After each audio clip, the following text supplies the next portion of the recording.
संदर्भातली मागणी घेऊन 29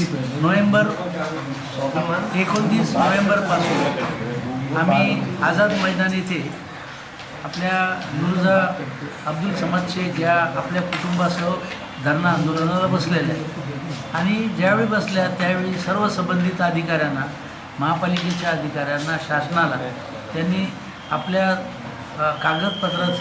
कागदपत्रासह निवेदन त्यांना सादर केलेलं आहे आणि एकच मागणी, छोटीशी मागणी आहे की माझी झोपडी तोडू नये, माझ्या झोपडीचं निष्कासन होऊ नये, माझं कुटुंब बेघर होऊ नये, एवढीच विनंती करून आम्ही त्या ठिकाणी बसले आहे। समझ है और मैं म्यूनसिपालिटी स्कूल के बारे में रहती हूँ और मेरा घर वहाँ 40 साल से है। क्या प्रॉब्लम? हाँ, मैं 98 में 98 से रहती हूँ और मैं चाहती हूँ कि मेरा घर नहीं टूटे। मेरा घर ऐसा अभी भी एक बंदा तोड़ के गए, फिर तोड़ेंगे, अभी तो पूरा तोड़ने को बोल रहे, तो कैसा तोड़ चलेगा? नहीं, मेरा घर तोड़ने को बोले, सिर्फ आप ही का घर? हाँ, उसने बोला, म्यूनसिपालिटी वाले ने बोला कि तुम्हारा घर टूटेगा, उसका पुराना है। सरकार कर रही हूँ कि मेरा घर नहीं टूटे, मेरा घर बचे, कि वो जब उसका नहीं तोड़ने को मांग रहे तो मेरा क्यों मांग रहे? अपना घर ना तोड़ो, फिर मेरा घर ना तोड़े। जी, मेरा नाम फारूक शेख है। ये जो मेरी माता जी है, इनका नाम मिर्ज़ा अब्दुल समद शेख है। हमारी 3 बहना है और हमारा टोटल 7 घर का परिवार है और इसमें बच्चे वगैरह मिला के 10-12 लोग हो जाते हैं। लेकिन ये जो हमारे पर जो बार बार ये कार्रवाई कर रहे हैं, तो इसके पीछे कुछ क्या है, इसके कोई सवाल कोई करने वाला चाहिए कि बीएमसी ऐसा क्यों कर रही है। बीएमसी से कोई सवाल करे कि अगर बीएमसी हमारे पर बार बार नोटिस निकालता है, फिर उसको तोड़ने के लिए फिर भेज देता है, फिर ऐसा कोई जांच भी नहीं हो रही है। यहाँ तक कि जब हमारी पिछली बार महादेव शिंदे साहब से, जो वहाँ के डब्ल्यू है, जो उसके पहले जो इनका जेई आया था जो तोड़ने के लिए, उसने कार्रवाई की थी, उसको जब वहाँ पे उस ऑफिस में बैठकर पूछा गया कि वो कितना ऊंचा घर है, तो उसको ये नहीं मालूम कि कितना ऊंचा घर है। वो महादेव शिंदे साहब को जवाब नहीं दे पा रहा जो जेई तोड़ने आया था कि कितना ऊंचा घर है, उसको उसकी नापाई तक नहीं किया उसने। और जब भी देखो वो लोग, जब भी उसने निकाला नोटिस, उस पर धारा लगाया, धारा के साथ पूरा बता रहा है कि यहाँ से लेके यहाँ तक। लेकिन उस 4-5 दुकानों का क्या, जो 4-5 दुकान तुमने घर के सामने बेची है, उसके बाद दूसरा वहाँ पर आप रह रहे, कमा रहे, खा रहे, और हमारे से एक जाति, क्योंकि तुम्हारे पास बीएमसी में कुछ चल रहा है, यानी तुम्हारा वहाँ पर सोर्स है खुद, या बीएमसी से तुम्हारा कुछ अच्छा ताल्लुकात होगा, जो भी होगा, इस वजह से तुम हमको दबाओगे, यानी हम वहाँ रह नहीं सकते। हमारा रहने का वहाँ अधिकार है।